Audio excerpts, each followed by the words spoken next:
اور جب یہ لوگ تمہارے پاس آتے ہیں تو کہتے ہیں ہم ایمان لے آئے تھے، حالانکہ وہ کفر لے کر آئے تھے اور کفر ہی کو لے کر چلے گئے، اور جو کچھ یہ دلوں میں چھپائے ہوئے ہیں اللہ اسے خوب جانتا ہے۔ اور ان میں سے اکثر کو آپ صلی اللہ علیہ وآلہ وسلم گناہ، زیادتی اور حرام کھانے کے لیے دوڑتے ہوئے دیکھتے ہیں۔ کتنا برا کام ہے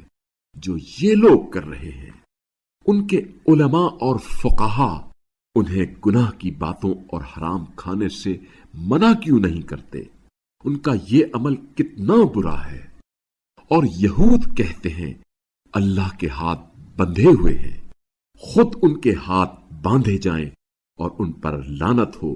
اس گستاخانہ بات پر، بلکہ اللہ کے تو دونوں ہاتھ کھلے ہوئے ہیں، وہ جس طرح چاہتا ہے عطا فرماتا ہے۔ اور اے رسول صلی اللہ علیہ وآلہ وسلم، آپ کے رب کی طرف سے جو کتاب آپ صلی اللہ علیہ وآلہ وسلم پر نازل ہوئی ہے وہ ان میں سے اکثر لوگوں کی سرکشی اور کفر میں مزید اضافہ کرے گی، اور ہم نے قیامت تک کے لیے ان کے درمیان عداوت اور بغض ڈال دیا ہے۔ یہ جب جنگ کی آگ بھڑکاتے ہیں تو اللہ اسے بجھا دیتا ہے، اور یہ لوگ زمین میں فساد برپا کرنے کی کوشش میں لگے ہوئے ہیں، اور اللہ فسادیوں کو دوست نہیں رکھتا۔ اور اگر اہل کتاب ایمان لاتے اور تقوی اختیار کرتے تو ہم ان کے گناہ معاف کر دیتے اور انہیں نعمتوں والی جنتوں میں داخل کر دیتے۔ اور اگر یہ اہل کتاب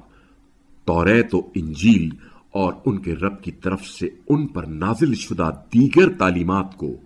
قائم رکھتے تو وہ اپنے اوپر کی آسمانی برکات اور نیچے کی زمینی برکات سے مالا مال ہوتے۔ ان میں سے کچھ میانہ رو بھی ہیں، لیکن ان میں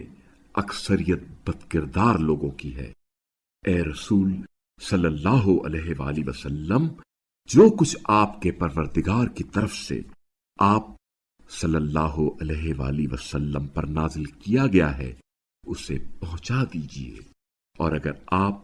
صلی اللہ علیہ وآلہ وسلم نے ایسا نہ کیا تو گویا آپ صلی اللہ علیہ وآلہ وسلم نے اللہ کا پیغام نہیں پہنچایا، اور اللہ آپ صلی اللہ علیہ وآلہ وسلم کو لوگوں کے شر سے محفوظ رکھے گا۔ بے شک اللہ کافروں کی رہنمائی نہیں کرتا۔ اے رسول صلی اللہ علیہ وآلہ وسلم، کہہ دیجئے اے اہل کتاب، جب تک تم توریت اور انجیل اور جو کچھ تمہارے رب کی طرف سے تمہاری طرف نازل کیا گیا ہے کو قائم نہ کرو، تم کسی قابل اعتنا مذہب پر نہیں ہو۔ اور اے رسول صلی اللہ علیہ وآلہ وسلم، آپ کے رب کی طرف سے جو کتاب آپ صلی اللہ علیہ وآلہ وسلم پر نازل ہوئی ہے وہ ان میں سے اکثر لوگوں کی سرکشی اور کفر میں مزید اضافہ کرے گی، مگر آپ صلی اللہ علیہ وآلہ وسلم ان کافروں کے حال پر افسوس نہ کریں۔ جو لوگ اللہ اور روز آخرت پر ایمان لاتے ہیں اور نیک عمل انجام دیتے ہیں، وہ خواہ مسلمان ہوں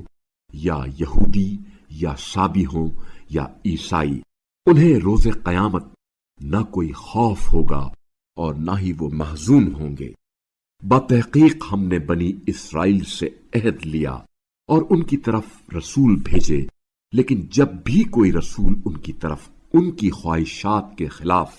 کچھ لے کر آیا تو انہوں نے بعض کو تو جھٹلا دیا اور بعض کو قتل کر دیا۔